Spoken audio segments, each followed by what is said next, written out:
I just don't. I don't believe in much of coincidences, and so I'm not going to say that it was Chinese made or that, but we had that huge balloon last week, and now we have another balloon incident. Again, I don't believe in coincidences, and just because it was smaller doesn't mean it just can't carry a package that would be a spying threat or another kind of threat to the United States. It was flying lower, obviously, and is smaller. And so maybe these things are just, a way to test our capabilities. Do we have the capability to detect them? Do we have the capability to shoot them down? I think we demonstrated that we do have the capability to detect them and to shoot them down in both these instances. But I also think that the Biden administration really ought to have a policy that, any aircraft that violates our airspace, that's posing a threat to the United States, from an adversary needs to be shot down. That's a clear message that, hey, don't come in our airspace, don't try to see what we got, and shoot them down. And so I think that the action was appropriate in this case. That it was flying at 40,000 feet. It's a hazard to civilian aviation. But in the case of the balloon, last week, it obviously was a spy balloon, and we shot it down after it completed its mission. That doesn't make any sense to me whatsoever.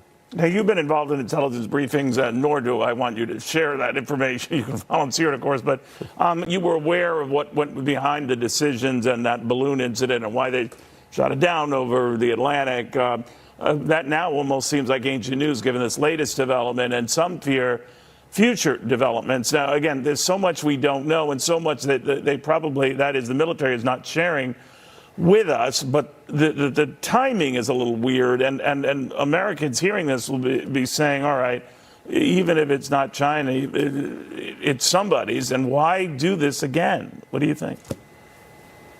Yeah, again, I don't believe in coincidences. I'm not saying it was a Chinese balloon, but again, I don't believe in coincidences. And so, I've already made a statement that I believe that first balloon was actually like a trial balloon, pardon the pun, to see what we would do. And so they found out what we would do. Now we got another balloon. Well, what did we do this time? Well, we did something a little bit different. Well, to be fair, we don't know if it's a balloon. We don't know if it's a balloon, sir, but you're quite right. We have another object. We know that it was ultimately shot down, and largely the reason to which you alluded, that it flying at an altitude of 40,000 square feet, that's, 40,000 feet, I should say. That's the level at which a lot of commercial aircraft fly. Having said that, though, well, actually, when you say that, was some kind of a long-range drone? We don't know. Okay, no, you're right. It may not have been a balloon, right? It could have been a small, battery-powered, drone or long-range drone from whoever. So yeah, we can't assume that it was a balloon because they didn't say it was a balloon. But it certainly sounds like a balloon or something like that, or something that was observing something in our airspace. Yeah, so much we don't know, to your point. Let me ask you, the administration, at least to the first time to my knowledge, sir, and you're up on this far more than I, to punish certain Chinese, largely it looks like technology firms. 6 of them have been placed on a blacklist by the Commerce Department, which, as you know, means they're persona or company non grata. You can't do business with them, nor they with us. I suspect that's a list that's going to expand. What do you think? I do too. Look, I sit on the select committee on the Chinese Communist Party, and they're not competitors. They're our adversary. A competitor, if you're going to compete against somebody, whether it be football, basketball, you're in a competition and you're all playing by the same rules. The Chinese Communist Party does not play by the same rules. And so, I sit on that committee. We're going to be investigating a lot of things. Their military buildup, their threat to the United States, their economic power, and also the economic things that they do to us, their practices, et cetera, what they're doing around the world. And believe me, none of it adheres to the norm and adheres to the rules of the game. And so I believe that we're going to get tougher and tougher with China. And actually, the last week and the balloon kind of opened up a lot of people's eyes that, hey, what the heck is really going on? And no, they're not just competitors; they're adversaries. And their ultimate, I think, goal is to be the dominant power militarily and economically in the world.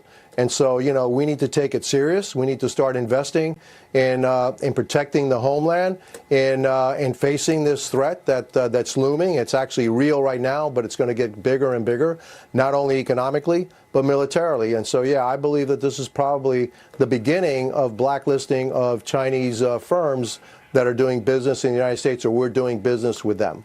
You know, finally, sir, and this is, well, it's probably planned before we even got news of this latest incident, but Ford Motor Company is expected to announce maybe as soon as Monday plans to build a $3.5 billion lithium battery plant in Michigan. This is coming from Reuters.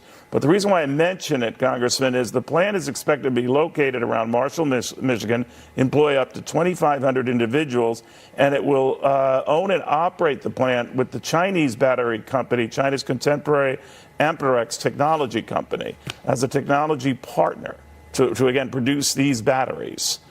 Would you endorse such a co-managed plant? No, I don't. I think that, look, what the Chinese have demonstrated is they will partner up with you and then take all your intellectual property and then basically eventually put you out of business. And so we need to understand that that's what their game plan is, has been their game plan for some time. And so, no, I would not like the Ford Motor Company to partner up with a Chinese battery company. Now, the problem we have is that a lot of the lithium, a lot of the materials, raw materials, China controls, you know, a vast majority of that. Now, it doesn't mean that we don't have that material here in the United States. We just, the practices that we have here make it virtually impossible for us to mine it and gather those materials and make those materials here in the United States. We need to change that. It's a matter of national security, and so we need to put that at the forefront. But I am not crazy about the Ford Motor Company actually participating and partnering up with a Chinese company. No, I'm not crazy about that. All right. Well, you speak your mind. Congressman Carlos Gimenez, thank you very much. Very good seeing you and trying to get to the bottom of this. For